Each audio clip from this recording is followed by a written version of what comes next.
messieurs et bienvenue à votre journal de l'économie. Au sommaire de ce journal, la République démocratique du Congo et l'État du Qatar viennent de signer des accords de coopération économique, commerciale et technique. Des accords qui visent à garantir la sécurité et la protection des investissements massifs devant être effectués en RDC. L'Office congolais des contrôles s'engage à accompagner toutes les sociétés qui s'élanceront dans les secteurs des énergies nouvelles, ont assuré le responsable du département des hydrocarbures et de communication de cet établissement public. Et puis le dernier rapport de la Banque africaine de développement sur les perspectives économiques de l'Afrique en 2021 révèle que le prêt chinois pour l'Afrique a fortement augmenté parmi les créanciers du continent non membre du Club de Paris. Tout de suite, les détails dans ces journaux.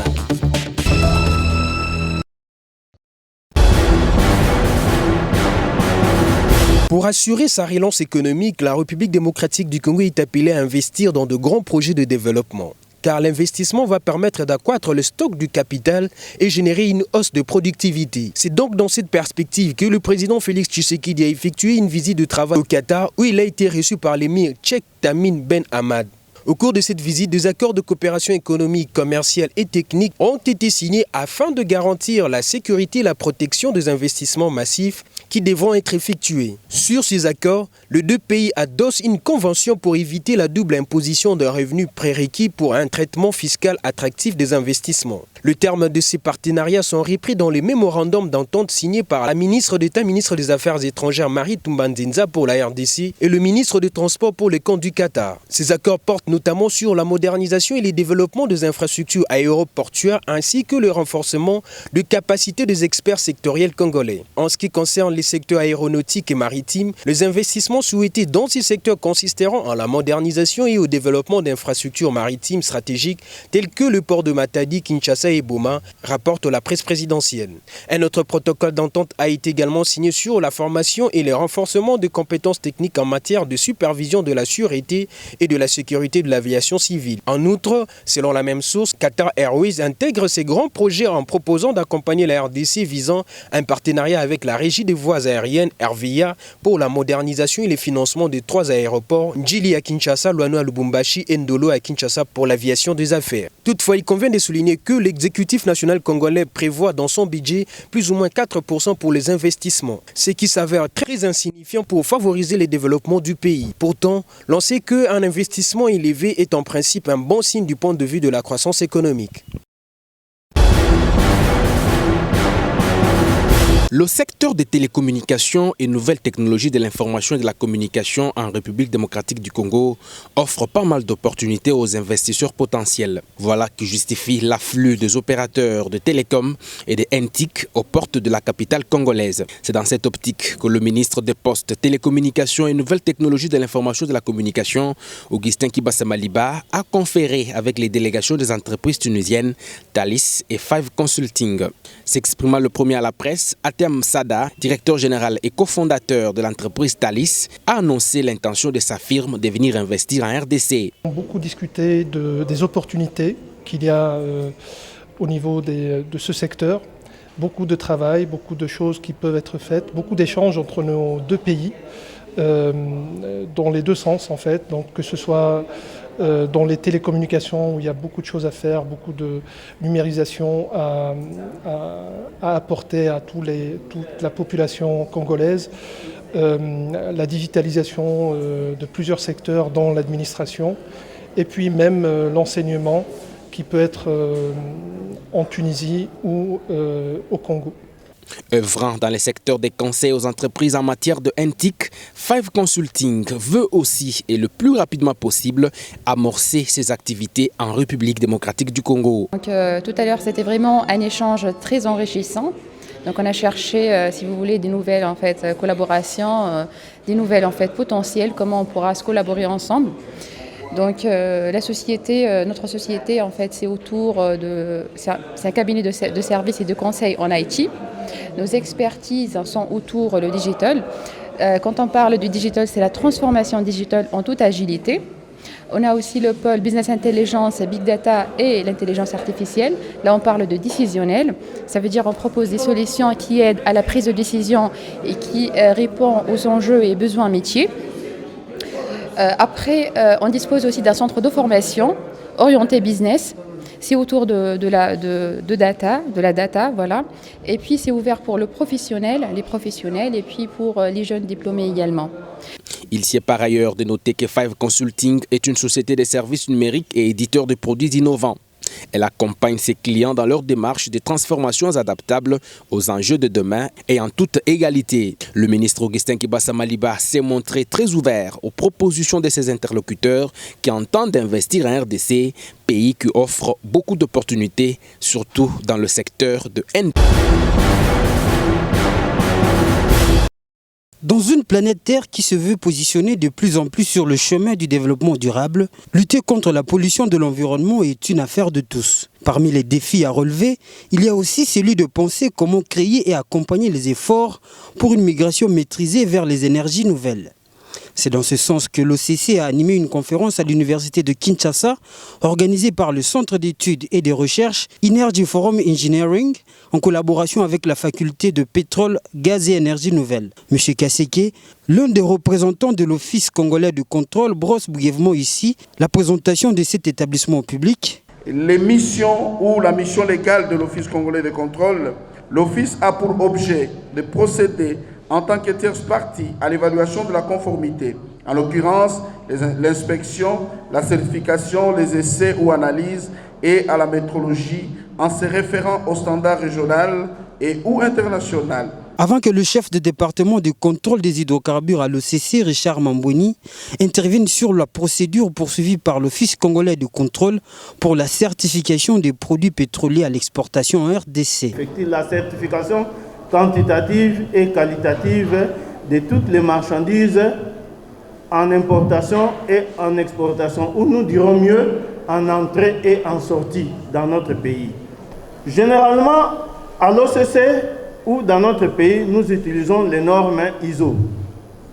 Mais pour le pétrole brut et le produit pétrolier, dans l'inspection quantitative, nous utilisons les normes EIHM. EIHM qui signifie Energy Institute Hydrocarbon Management. Ce sont des normes anglaises que nous utilisons pour la certification quantitative. Et pour la certification qualitative, nous utilisons les normes ASTEM. Satisfait, cet étudiant s'exprime en ces termes. La conférence était bien passée. On a eu à retenir beaucoup de choses par rapport, premièrement, à l'OCC, à l'ITIE et au dernier intervenant sur le pavé plastique. Sur l'OCC, nous avons appris sur la manière dont l'OCC procède. Donc, il procède aux analyses qualitatives et quantitatives du brut pétrolier. Ces assises sont inscrites dans le cadre de la 3e édition de la Journée Énergie qu'organise la cellule d'études et de recherche Energy Forum Engineering avec la collaboration de la faculté des pétroles, gaz et énergie nouvelle sous le thème de la RDC à l'heure de l'émergence des énergies nouvelles dont l'OCC a pris part active à travers son brillant exposé.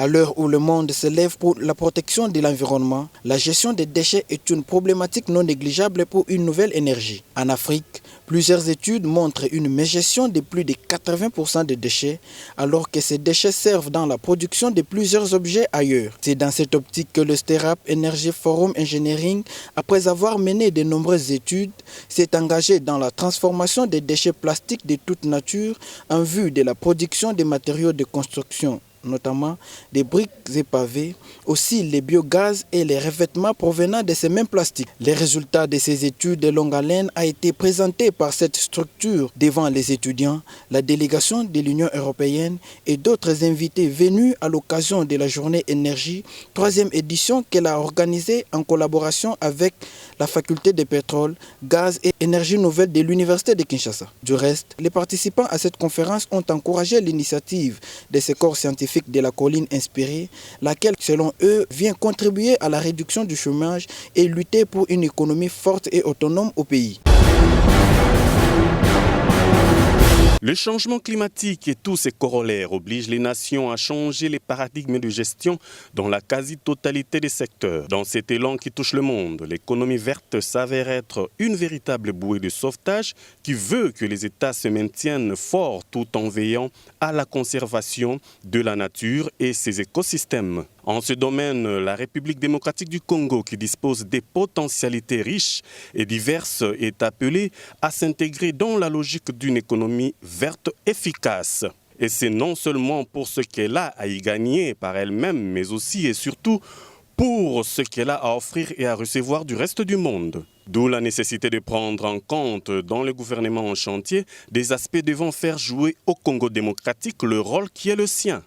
La RDC dispose de certains avantages absolus. Aujourd'hui, il n'y a pas beaucoup de pays qui peuvent faire face à la RDC. La RDC doit détecter tous ces avantages que nous avons afin de développer une diplomatie verte au haut sommet et les ministères clés qui gèrent la politique environnementale, climatique et développement durable.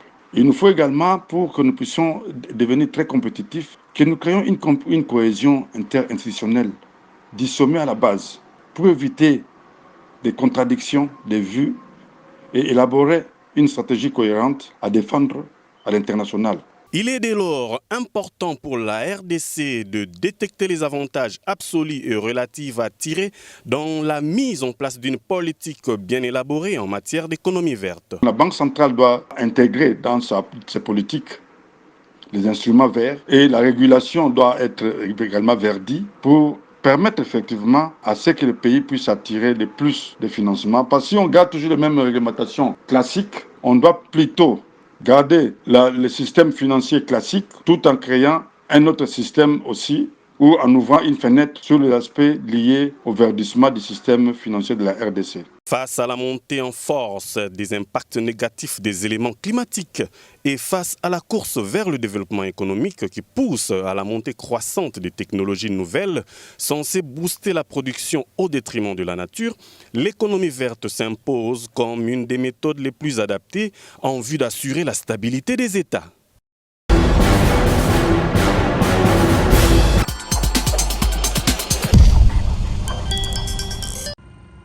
Dixième plus grand détenteur de réserves pétrolières en Afrique, avec presque 60% des revenus de l'État provenant du secteur, le Tchad, notamment son économie, a payé un lourd tribut à la fluctuation des prix du pétrole ces 2 dernières décennies. L'exécutif veut inverser la tendance. Ainsi, pour la mise en œuvre du plan national de développement 2017-2021, la part belle est faite à la diversification de l'économie.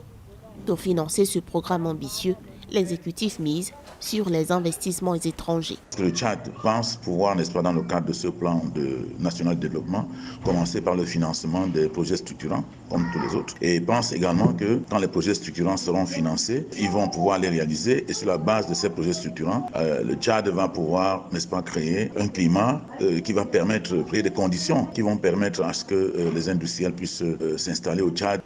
Le coût global de la mise en œuvre du PND 2017-2021 était évalué à 5 538,23 milliards de francs CFA. Le montant comprend les accords et conventions.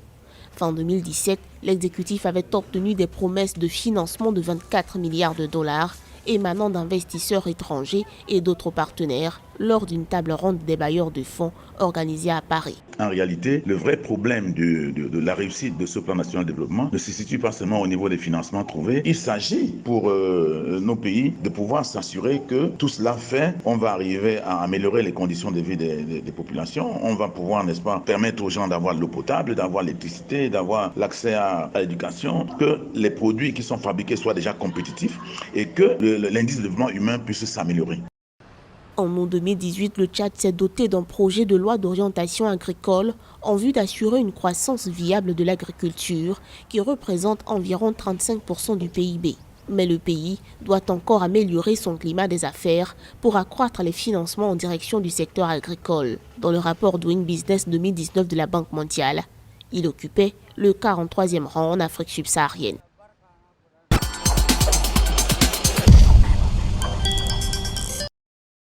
La Côte d'Ivoire a de grands projets pour sa filière riz. Dans un premier temps, le pays compte relever le défi de l'irrigation qui reste jusqu'alors limité. 35 000 hectares de terres ont seulement été irrigués, alors que le pays dispose de 900 000 hectares de terres cultivables en riz. Les grands projets que nous avons, c'est d'abord d'irriguer 500 000 hectares en 10 ans au niveau de la Côte d'Ivoire. Et pour nous, jusqu'à présent, c'est l'État qui a fait l'irrigation. Malheureusement, cette irrigation-là n'a pas donné les résultats escomptés. Raison pour laquelle les barrages qui ont été faits à grands frais ont été abandonnés. Donc il s'agit aujourd'hui de réhabiliter ces barrages et pour qu'on puisse repartir avec la production risicole. La Côte d'Ivoire compte également relever le défi de la mécanisation, de l'industrialisation et de la structuration de la filière riz. Pour ce faire, le pays a besoin de partenaires financiers pour l'accompagner dans cet objectif. Et tout ça, ce sont des grands projets qui demandent des montants importants. Des montants très importants, sans compter la fertilisation des sols, sans compter également le conseil agricole qui est un pan important et surtout la production de semences. La Côte d'Ivoire est 6e au classement des pays producteurs de riz en Afrique subsaharienne et 2e importateur de la céréale dans la dite zone. D'ici 2025, le pays compte atteindre une production de 2 millions de tonnes de riz blanchi contre 1,2 million de tonnes actuellement.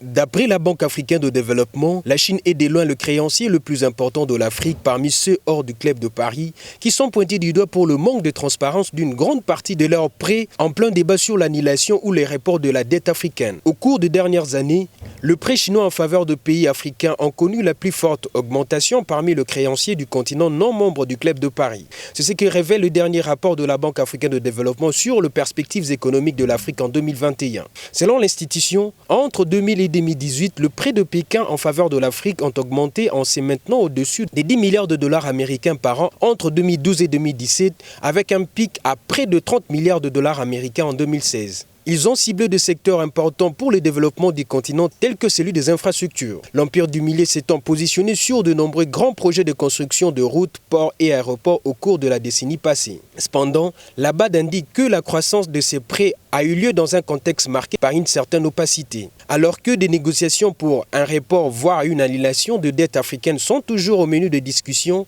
le rôle de la Chine dans ces processus continue de faire débat.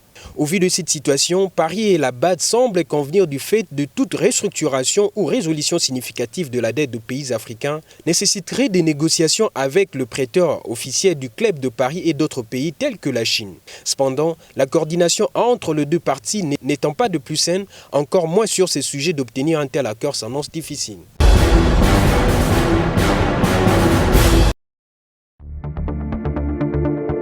Ce journal arrive à sa fin, mais avant de nous séparer, le rappel du titre. La République démocratique du Congo et l'État du Qatar viennent de signer des accords de coopération économique, commerciale et technique. Des accords qui visent à garantir la sécurité et la protection des investissements massifs devant être effectués en RDC.